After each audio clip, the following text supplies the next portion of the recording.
Now, another way to slim a person is to use the Liquify tool. Now, this model does not need to be any slimmer. I mean, she looks fine how she is. I'm just using this as an example because you might have a client who just wants more photo editing done to their photo, or model wants to just make some slight subtle adjustments, because some of the best Photoshop techniques in portrait photography are very subtle and not very noticeable and don't look photoshopped. So anyway, go ahead and open up some kind of photo that you like to work on. First thing we want to do is press Control or Command J. So Control J on the PC and Command J on the Mac. That will duplicate the layer, so then I can work on a duplicated layer and show you the difference. So go ahead and go to Filter and then Liquify.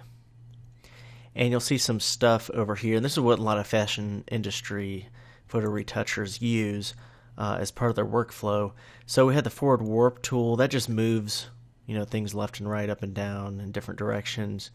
And then the reconstruct, if you do make an edit, say right like that, and then you do reconstruct, it will bring it back to the original wherever you painted and reconstruct. Pucker and bloat are pretty useful. If you want to make an area larger, you can use bloat tool, and it will just bloat out from that center like that. Press Control or Command Z to undo. And pucker will make things smaller. So if we start with the pucker tool, wherever the center is, it's going to pull it in. So if I started over here, that wouldn't work because it's going to do the opposite. The center of this brush area, and you can left and right bracket to make the size larger and smaller. You can also adjust it over here. So I'm going to make it a little bit larger, and as long as the center's here on her stomach, just click and let go, then it brings her waist in a little bit. Alright, this is why sometimes you see in the news where they've found ones that are over photoshopped in fashion magazines, and it doesn't look realistic. You can also use the forward warp tool as well, so you can click and drag.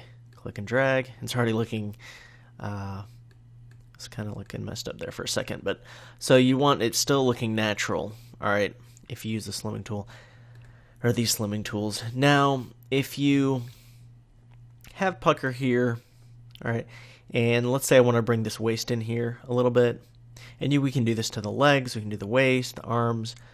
We can even, if you want to give muscles, you can actually do the opposite. You can do a bloat, all right? And then if you want to make her skinnier, use the pucker. Now, if I click in here and the pucker, notice it pulls her waist in, but it also pulled her arm over a little bit, and that doesn't look good. It's making her arm larger here, just kind of bending it over. So I'm going to press Control Z to undo. This is an instance where we would want to use advanced mode. So click on advanced mode over on the top right hand corner. It brings up a couple more options here, but over on the left it adds a couple of tools as well. So we have the smooth tool, the twirl clockwise tool, freeze mask tool, and the thaw mask tool. So the freeze mask tool, what I can do is wherever I click and drag with the freeze mask, it will not affect. Alright. So now when I use pucker, pull over a little bit, notice it does not affect wherever we painted that on. We could do thaw and it would get rid of that. Alright, and now if I did it, it would pull it over. Alright, so that's under advanced mode. It's really useful when we have areas that we do not want to be affected by these tools as we're adjusting. So that's the second method of slimming. So here's before and here's after. Obviously she did not need that. I mean, she looked fine to begin with, but that's the method. If you have a client who just wants to be slimmed up a little bit, using the Liquify tool instead of the free transform tool.